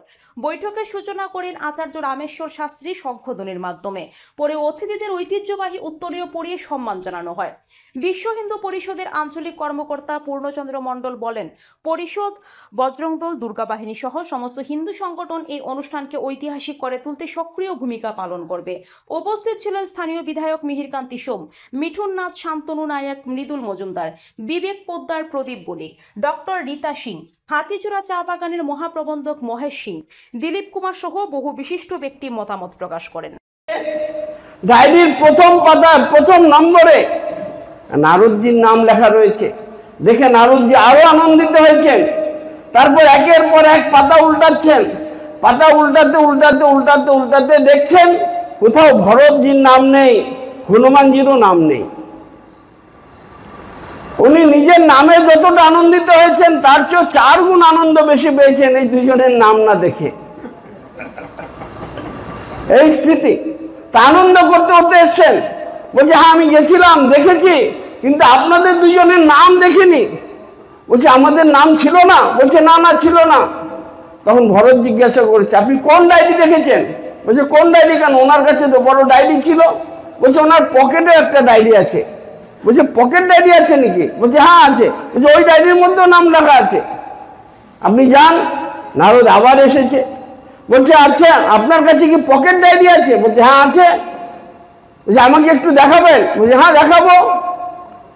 तो नारायण पॉकेट डायरी बेर करे दिए। पॉकेट डायरी देखे देखছে 1 नंबरे भरत जी नाम, 2 नंबरे हनुमान। ये अपने जीवन काल में देखा ये मेरे लिए मतलब सबसे बड़ा सौभाग्य की बात है। और अभी इतने बड़े संत यहाँ पे आ रहे हैं और इनके मतलब उसके वो काम के लिए हमें चुना गया है, हम थोड़ा सा भी अपना सहयोग कर सकते हैं तो ये मेरे जीवन में बहुत ही बड़ा बात होगा। तो मैं कुछ वक्तव्य नहीं रखूँगा, आप गुरुजन है यहाँ पे, जो भी निर्देश होगा मैं ये निर्देश पालन करने के लिए सदैव रेडी हूँ और जो भी निर्देश आएगा मैं उसी पे काम करूँगा। जय श्री राम। অসমের মুখ্য তথ্য আয়ুক্ত ভাস্কর জ্যোতি মহন্তের পদত্যাগ। অসমের মুখ্য তথ্য আয়ুক্ত ভাস্কর জ্যোতি মহন্ত দায়িত্বের মেয়াদ পূর্ণ হওয়ার আগেই পদত্যাগ করেছেন। তিনি বৃহস্পতিবার রাজ্যপালের নিকট পদত্যাগপত্র দাখিল করেন। অসমের মুখ্য তথ্য আয়ুক্ত ভাস্কর জ্যোতি মহন্তের পদত্যাগ। অসমের মুখ্য তথ্য আয়ুক্ত ভাস্কর জ্যোতি মহন্ত দায়িত্বের মেয়াদ পূর্ণ হওয়ার আগেই পদত্যাগ করেছেন। তিনি বৃহস্পতিবার রাজ্যপালের নিকট পদত্যাগপত্র দাখিল করেন। ভাস্কর জ্যোতি মহন্ত জানান, 2023 সালে 5 এপ্রিল তিনি মুখ্য তথ্য আয়ুক্ত হিসাবে দায়িত্ব গ্রহণ করেছিলেন। দায়িত্ব নেওয়ার পর থেকে তিনি কমিশনের কাজকর্মে স্বচ্ছতা ও আধুনিকীকরণ আনতে একাধিক পদক্ষেপ গ্রহণ করেন। এর মধ্যে ছিল অনলাইন আবেদন ও শুনানি প্রক্রিয়া চালু করা, কাগজমুক্ত অফিস ব্যবস্থা প্রবর্তন, নিয়মিত শুনানি ও নিষ্পত্তির মাধ্যমে অনিষ্পন্ন আবেদনগুলোর নিষ্পত্তি করা, ভিডিও কনফারেন্সের মাধ্যমে শুনানির ব্যবস্থা চালু করা এবং তথ্য জানার অধিকার আইনকে সাধারণ মানুষের কাছে সহজলভ্য করতে হ্যান্ডবুক প্রকাশ করা। তবে সম্প্রতি সঙ্গীত শিল্পী জুবিন গার্গের মৃত্যুর ঘটনায় তার ভাই শ্যামকানু মহন্তের নাম ওঠার পর তিনি নৈতিকতার খাতিরে দায়িত্ব থেকে সরে দাঁড়ানোর সিদ্ধান্ত নেন। ভাস্কর জ্যোতি মহন্ত বলেন, যদি কেউ আমার ভাই সম্পর্কিত কোনো তথ্য জানতে চেয়ে আবেদন করেন তবে মানুষের মনে যাতে কোনো সন্দেহ বা সংশয় না থাকে সেই কারণে আমি পদত্যাগ করার সিদ্ধান্ত নিয়েছি। তিনি আরও জানান, সম্প্রতি একজন ব্যক্তি শ্যামকানু মহন্ত সহ বিভিন্ন সাংস্কৃতিক অনুষ্ঠানে সরকারের দেওয়া অনুদানের তথ্য জানতে চেয়ে আবেদন করেছেন। আবেদনকারী ব্যক্তি তাকে ব্যক্তিগতভাবে একটি চিঠি লিখে তার সততা ও স্বচ্ছতার প্রতি আস্থা প্রকাশ করেছেন। এই প্রেক্ষাপটে ভাস্কর মহন্ত মনে করেন নিরপেক্ষতার স্বার্থে তার পদে দ্বিতীয় পর্যায়ের প্রথম মেডিকেল হেলথ ক্যাম্পের সূচনা শিলচর মেডিকেল কলেজ ও হাসপাতালে। উপস্থিত মন্ত্রী কৌশিক রায়, সাংসদ পরিমল শুক্লবৈদ্য। দ্বিতীয় পর্যায়ের প্রথম মেডিকেল হেলথ ক্যাম্পের আজ সূচনা শিলচর মেডিকেল কলেজ ও হাসপাতালে। এ নিয়ে বিস্তারিত তুলে ধরেন শিলচর মেডিকেল কলেজ হাসপাতালের অধ্যক্ষ ভাস্কর গুপ্ত। তিনি জানান, শ্রীভূমি ও হাইলাকান্দিতে প্রাথমিক স্বাস্থ্য শিবির শেষে আজ দ্বিতীয় পর্যায়ের প্রথম স্বাস্থ্য শিবিরের সূচনা হয়েছে। আজকের শিবিরটি মূলত উদারবন ভিত্তিক, তবে শ্রীভূমি থেকেও বেশ কয়েকজন স্বাস্থ্য শিবিরে উপস্থিত হয়ে স্বাস্থ্য পরীক্ষা করানোর কথা জানান তিনি আরও বলেন, আর এই শরীরটাকে বাঁচিয়ে রাখার জন্য নিশ্চিতভাবে আপনারা বলে থাকেন কিছু পদ্ধতি আছে। আমি আজকে যারা রেফারেল কেসে এসছেন, একজন মানুষের 105 বছরও যদি বয়স থাকে, আমাদের জানা মতে আমরা রাজনীতিতে আছি, আমাদের যদি বলেন 100 বছরের উপরে কারা কারা আছে আমরা নাম বলে দিতে পারি আমার জেলায়। যখন শরীর খারাপ হয় তখনও কিন্তু পরিজনেরা এই 105 বছর, 110 বছর, 108 বছর, কিন্তু শরীর যখন ওনার খারাপ হবে আপনাদের কাছে আসে তো কেউ তো ভাবে না যে আর 100 বছর হয়ে গেছে গিয়ে আর বিয়া কিনা করতাম, ঠাকুর দাদার হয়ে গেছে 105 বছর, কেউ বলে নাকি? আমি তো বলতে শুনিনি।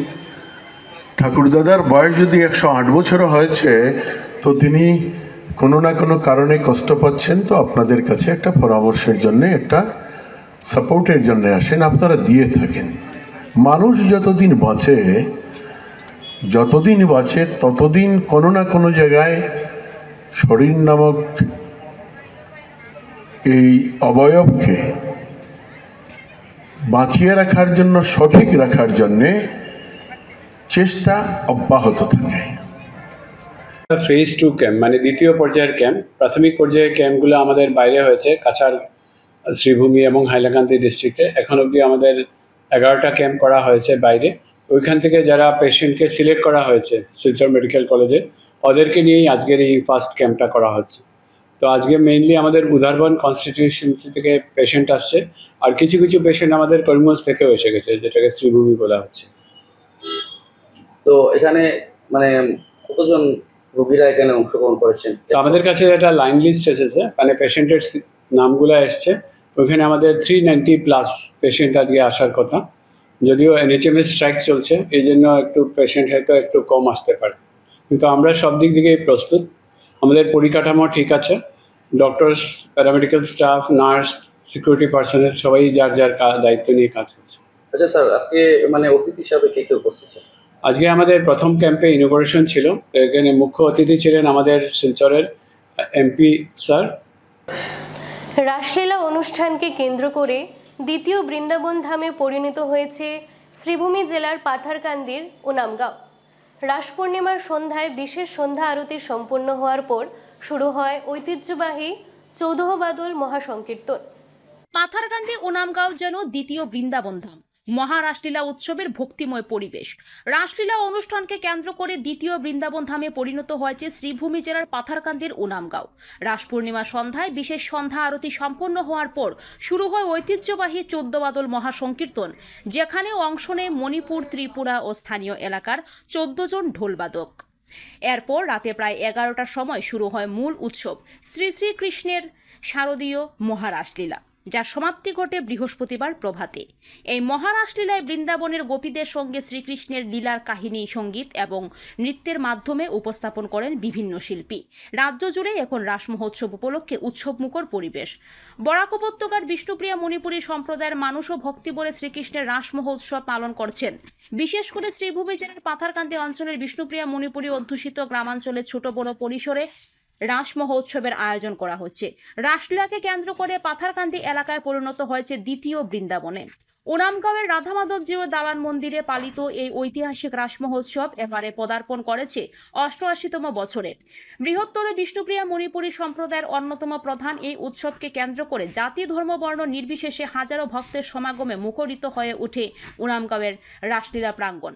এবারের অনুষ্ঠানে উপস্থিত ছিলেন রাজ্যের মন্ত্রী কৃষ্ণেন্দু পাল, প্রাক্তন বিধায়ক কার্তিক সেনা সিনহা, রাজ্য বিজেপি মহিলা মোর্চার উপসভানেত্রী রীতা সিনহা এবং আরও বহু গণ্যমান্য ব্যক্তি। প্রতি বছরের মতো এবারও ওনামগাঁওয়ের রাধামাধবজিউ দালান মন্দির প্রাঙ্গণে রাতভর বিভিন্ন ধর্মীয় অনুষ্ঠান, ভজন ও কীর্তনের মাধ্যমে পালন করা হয় এই ঐতিহ্যবাহী রাস মহোৎসব। বরাক উপত্যকা ছাড়াও রাজ্যের বাইরে থেকেও বিপুল সংখ্যক ভক্ত আসেন এই মহারাসলীলা দর্শনে। বৃহত্তর বিষ্ণুপ্রিয়া মণিপুরী সম্প্রদায়ের কাছে এই মহারাসলীলা উৎসবটি সর্বাধিক গুরুত্বপূর্ণ ধর্মীয় উৎসবগুলির একটি। রাস মূলত শ্রীকৃষ্ণের বৃন্দাবন লীলার অনুকরণে বৈষ্ণব ভাবধারায় আয়োজিত এক ধর্মীয় উৎসব।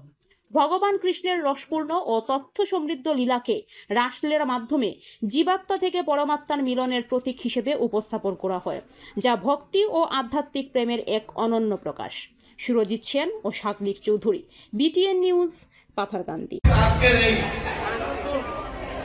রাস উৎসবের সভাপতি রাখা ছিল মহাশয়, বিষ্ণুপ্রিয়া মণিপুরী ডেভেলপমেন্ট কাউন্সিলের অধ্যক্ষা তথা ভারতীয় জনতা পার্টির রাজ্যিক মহিলা মোর্চার সভানেত্রী রীতা সিনহা মহোদয়া, আমার মন্ডল সভাপতি শশীবাবু সিনহা, এই এলাকার 2006 রাজ্যের প্রাক্তন বিধায়ক ভারতীয় জনতা পার্টিতে নির্বাচিত হয়েছিলেন বন্ধু কার্তিক সিনহা মহাশয়, এই এলাকায় আমার সঙ্গে মঞ্চে অনেক উপস্থিত শান্তিলাল সিনহা থেকে আরম্ভ করে অনেক ইলেক্টেড রিপ্রেজেন্টেটিভ আর শ্রদ্ধাভাজন মা বোনেরা এবং এলাকার জ্ঞানী গুণীজনেরা, আমরা এসেছি আজকের এই রাস পূর্ণিমার পূর্ণ লগ্নে যে ভাবধারা আমরা পৃথিবী সৃষ্টি হওয়ার পর থেকে আমরা ভারতবর্ষের প্রত্যেকজন নাগরিক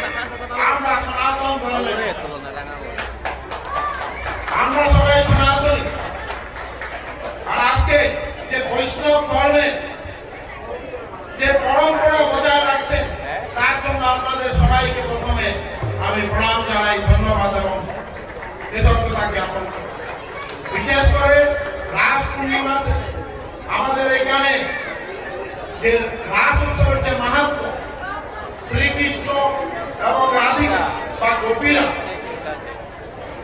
যে কথাগুলো পাথারকান্দির বিধায়ক কৃষ্ণেন্দু পালগুলো আসছেন, তার আগে অবশ্যই ভারতীয় জনতা পার্টির তরফের থেকে যে চেয়ারম্যানকে গোমুখা আসছেন তার বক্তব্য যা সুদীর্ঘ বক্তব্য তা উদাহরণ স্বরূপে দিতে গিয়া হয়তো আমার এই স্থানের সাথে আলোচনা করার দরকার অপরেছেন, তবে যাই হোক যে কারো বিরোধিতা বা কারো আলোচনা না করি আমার সমাজের বানাবিয়া যেগুলো যেগুলো আমার সমাজের দাখল করতারা তারা আমি ইজ্জত দেওয়া বানাবার দরকার আছে। তবে যেহেতু অভিষেক কথা আল্লাহ লাইনা ক্লিয়ার করে দিলাম নবিয়া যে যেবার আমি এমএলএ হয়ে আসছিল তার আগে গিরিখানি আমি বিষ্ণুপ্রিয়া মণিপুরি উলিয়া কোন সময় তো অফিসের সার্টিফিকেট আমি ডিক্লার না করেছিলাম। যে অফিসের তালিকা আমার মাঝে সেপারেট সিরিয়াল নম্বরে অফিসে যাতে বিষ্ণুপ্রিয়া মণিপুরি আলাদা সিরিয়াল নাম্বার করিয়া দিয়া মোট সময় মাঝে ওই সময় কংগ্রেস গভর্নমেন্ট আছে অভেদ করানি হলেন গিরিখানি। তারপরে কেন্দ্রের মাঝে ধলাই বিধানসভায় 2026-এর বিজেপি প্রার্থী দাবিদার মিহির কান্তি রায়ের একটি মন্তব্যে ক্ষুব্ধ হয়ে উঠেছেন নমশূদ্র সম্প্রদায়। দর্মিতে প্রতিবাদ। ধলাই বিধানসভায় 2026-এ বিজেপি প্রার্থী দাবিদার মিহির কান্তি রায়ের একটি মন্তব্যে ক্ষুব্ধ হয়ে উঠেছেন নমশূদ্র সম্প্রদায়। তার মন্তব্য ছিল তিনি রায় সম্প্রদায়ের লোক আর রায় সম্প্রদায় তার পকেট মানি। এই মন্তব্যের পর বিজেপি দলের ভিতর চলছে তোলপাড়। তাই মন্তব্যের চরম বিরোধিতা করে নমশূদ্র সম্প্রদায়ের মানুষ একত্রিত হয়ে দর্মি জিপি অফিসে প্রতিবাদ সাব্যস্ত করেন। তারা প্রশ্ন তুলেন নমশূদ্র সম্প্রদায় কিভাবে এই নেতার কিভাবে পকেট মানি হলেন। এ নিয়ে তারা ক্ষোভ প্রকাশ করে বলেন এখনো নির্বাচনের কোনো আনুষ্ঠানিক ঘোষণা হয়নি, কিন্তু ধলাই সরগরম হয়ে উঠেছে। বিভিন্ন এলাকায় কিন্তু সভা সমিতি করেছেন কিছু মানুষ। নবশূদ্র সম্প্রদায়ের বিশিষ্টজনেরা বলেন তারা বিজেপির সাথে আছেন। সম্প্রদায় নিয়ে মন্তব্যের তীব্র নিন্দা জানান তারা। আমি ভারতীয় জনতা পার্টির একজন একনিষ্ঠ কর্মী এবং নমশূদ্র সম্প্রদায়ভুক্ত একজন লোক। আমরা আজকে এখানে সভা করেছি, আমাদের উদ্দেশ্য হলো আমাদের আগামী বিধানসভা নির্বাচন নিয়ে যেহেতু আলোচনা হচ্ছে, বিভিন্ন প্রার্থিত্ব দাবি করছেন ভারতীয় জনতা পার্টি থেকে, এগুলো দেখে আমরা একটু আমাদের সন্দেহ হচ্ছে। আমরা যদিও নমশূদ্র সমাজের লোক, আমরা কিন্তু ভারতীয় জনতা পার্টি করি, আমরা কোনো জাতপাতের রাজনীতি করি না। পরিমল শুক্লবৈদ্যকে আমরা বারবার বিধায়ক বানিয়েছি, জাতপাতের চিন্তা করি নাই, উনিও করেন নাই, আমরাও এইসব চিন্তা করি নাই। উনি আমাদের জন্য যথেষ্ট কাজ করেছেন। আজকে বর্তমান যিনি বিধায়ক আছেন উনিও কাজ করে যাচ্ছেন। আর আরও কিছু প্রার্থী আছেন যারা মাঠে চষে বেড়াচ্ছেন, বিভিন্ন প্রচার পত্রিকায় দেখা যাচ্ছে। কেউ বলেছেন ওনারা আমাদের পকেট মানি, এইসব কিন্তু আমরা মানি না। আমরা কিন্তু কারোর পকেটও নয়, আমরা একমাত্র ভারতীয় জনতা পার্টিতে আছি, ভারতীয় জনতা পার্টির আদর্শ নিয়ে চলি। ভারতীয় জনতা পার্টি যাকে টিকিট দিবে তাকেই আমরা জিতাবো, তাকে জিতানোর জন্য আমরা যতটুকু চেষ্টা করে আমরা করে যাব। আমরা বরাবরই ভারতীয় জনতা পার্টির সঙ্গে আছি। আজকে আমাদের কোনো প্রার্থীর বিরুদ্ধে বলবো না, কোনো প্রার্থীর পক্ষে বলবো না, সবই সমান, সবার অধিকার আছে চাওয়ার, টিকিট চাওয়ার সবের অধিকার আছে। কিন্তু দল তো একজনকেই টিকিট দিবে, যাকে টিকিট দিবে আমরা তাকে জেতানোর জন্য চেষ্টা করব। আর যাকে দিবেন উনি আমাদের প্রার্থী, ওনাকেই আমরা মানে আপ্রাণ চেষ্টা করবো তাহলে জয়ী করার জন্য ওনাকে। তাই আমরা এখন বলছি আমরা কোনো জাতপাত নিয়ে চিন্তা করি না, জাতপাতের রাজনীতি আমরা করি না, আমরা শুধু ভারতীয় জনতা পার্টি করি। ভারতীয় জনতা পার্টি যেটা নীতি আদর্শ আইডিওলজি আছে এইগুলো আমরা মানিয়ে যাই। যিনি ভারতীয় জনতা পার্টি টিকিট নিয়ে আসবেন আমরা 26 নির্বাচনে ওনাকেই আমরা প্রার্থী হিসাবে গ্রহণ করব, ওনাকে আমরা জয়ী করার চেষ্টা করব। দীর্ঘদিন ধরে বেহাল মাছিমপুর রোড সংস্কারের দাবিতে জেলা আয়ুক্তের দ্বারস্থ কংগ্রেস। বদরপুর মাছিমপুর মণ্ডল কংগ্রেসের উদ্যোগে আজ দুপুরে কাছাড়ের জেলা শাসকের কাছে প্রধান সড়কের জরুরি সংস্কারের দাবিতে একটি স্মারকলিপি পেশ করা হয়। প্রাক্তন জেলা কংগ্রেস সভাপতি অভিজিৎ পালের নেতৃত্বে প্রতিনিধি দল জেলা শাসকের সঙ্গে সাক্ষাৎ করে এলাকার দীর্ঘদিনের বেহাল সড়ক মেরামতির দাবি তুলে ধরেন। পক্ষ থেকে এবং একজন ঠিকাদারও সেই কাজটি পেয়েছিলেন। দেখা যায় সামান্য মেটেল মানে করার পর রাস্তাতে বিছানোর পর উনি হঠাৎ করে কাজটা ছেড়ে চলে আসেন। আজকে 2 বছর যাওয়ার পরও এই রাস্তাটা কোনো কাজ হচ্ছে না। তাই এটা নিয়ে বদরপুর মাছিমপুর আমার মণ্ডল কংগ্রেস কমিটি এবং শিলচরের জেলা পরিষদ, শিলচর ব্লক কংগ্রেস সভাপতি সবাই আজকে আমরা এসে ডেপুটি ডিস্ট্রিক্ট কমিশনারের সাথে আমরা দেখা করেছি এবং এই বদরপুর মাসিমপুরের সম্বন্ধে ডিস্ট্রিক্ট কমিশনার নিজেও অবগত আছেন। গত বন্যায় উনি নিজেও গিয়েছিলেন, উনি নিজেও জানেন রাস্তার বেহাল অবস্থা। উনি আমাদেরকে আশ্বস্ত করেছেন এবং পিডব্লিউডি ইঞ্জিনিয়ারের সাথে কথা বলেছেন যে অতি সত্ত্বর সেটা ব্যবস্থা নেওয়ার জন্য। যদি ঠিকাদার কাজ না করেন তো সেই কাজ ক্যান্সেল করে নতুন করে যাতে কোনো ঠিকাদারকে দিয়ে এখানে এটাই শীতের মরশুমে এই কাজ সম্পন্ন করতে হবে, নাহলে মানুষ নরক যন্ত্রণা ভোগ করবেন। এবং আমাদেরকে ডিস্ট্রিক্ট কমিশনার কথা দিয়েছেন যে অতি সত্ত্বর এই ব্যাপারে সরকারের সাথে কথা বলে ব্যবস্থা নেবেন। রাস্তা যে রাস্তা আমার ডিস্ট্রিক্টের প্রাক্তন জেলা সভাপতি অভিজিৎ দা অবগত, খুব বেশি ডিসি স্যার অবগত। আজকে ধন্যবাদ জানাই আমার অভিজিৎ দারে, যেভাবে আমাদের জিপিতে গিয়ে কথা দিয়েছিল আজ থেকে 1 বছর আগে বন্যার সময় যে রাস্তা নিয়ে আন্দোলন করবেন বা রাস্তা নিয়ে ডিসি স্যারের সাথে কথা বলবেন, সময় সময় ডিসি স্যারকে অবগত করাবেন। আজকে দাদা কথা রেখেছে, যার জন্য বদরপুর মাসিমপুর জিপির তরফ থেকে ধন্যবাদ। দাদারে ধন্যবাদ জ্ঞাপন করি। সাথে আমরা জেলা পরিষদ নুর ইসলাম ভাই খুব সুপরিচিত, আমাদের জিপির প্রত্যেকটা মানুষই জানে, কারণ যেভাবে ইলেকশনের সময় কথা কইছিল যে জিপির সাথে তার করবা। আজকে আমরা অনেক খুশি যে আমরা জিপির একটা রাস্তার মুভমেন্ট নিয়ে ডিস্ট্রিক্টের অভিজিৎ দারে পাইছি, আসাম প্রদেশের জেনারেল সেক্রেটারি তানারে পাইছি, আমার জেলা পরিষদরে পাইছি, আমার ব্লক প্রেসিডেন্ট একটু সামনে আই, আমার ব্লক প্রেসিডেন্ট যেভাবে আমাদের বদরপুর মাসিমপুর জিপির দরদি এবং বদরপুর মাসিমপুরের খাস কর্তা ধন্যবাদ জানাই জিপির তরফ থেকে।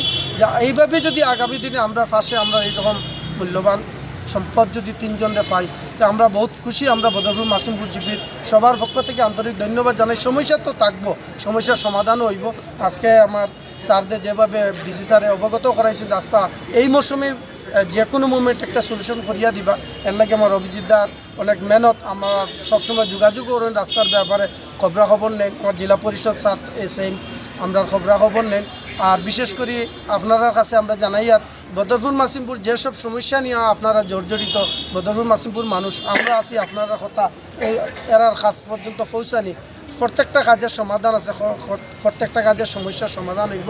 আশা করি আগামী দিনে আজকের যে দিনটা দেখছি এই দিনটা আমরা যাতে বহাল থাকে সমাধান হইব। বদরপুর মাসিমপুর কংগ্রেস চিন্তাবাদ, কংগ্রেসের যেভাবে সক্রিয়ভাবে কাজকর্ম চলে, দাদা যেভাবে আমরা সাহায্য সহযোগিতা খতরা, জেলা পরিষদের খতরা, আমি আশা করি আমাদের সব সমস্যার সমাধান একদিন সমাধান। দেখে নিচ্ছি আজকের বিশেষ খবর আরও একবার।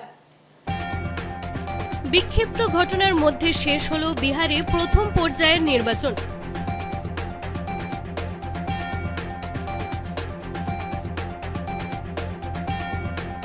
কাছাড়ে ফের গ্রেফতার ভুয়ো চিকিৎসক, সংখ্যা দাঁড়ালো 18।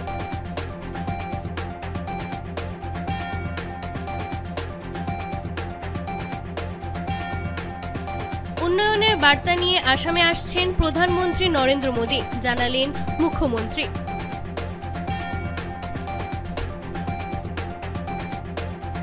আজকের মতো বিটিএন নিউজ এই পর্যন্তই, ধন্যবাদ।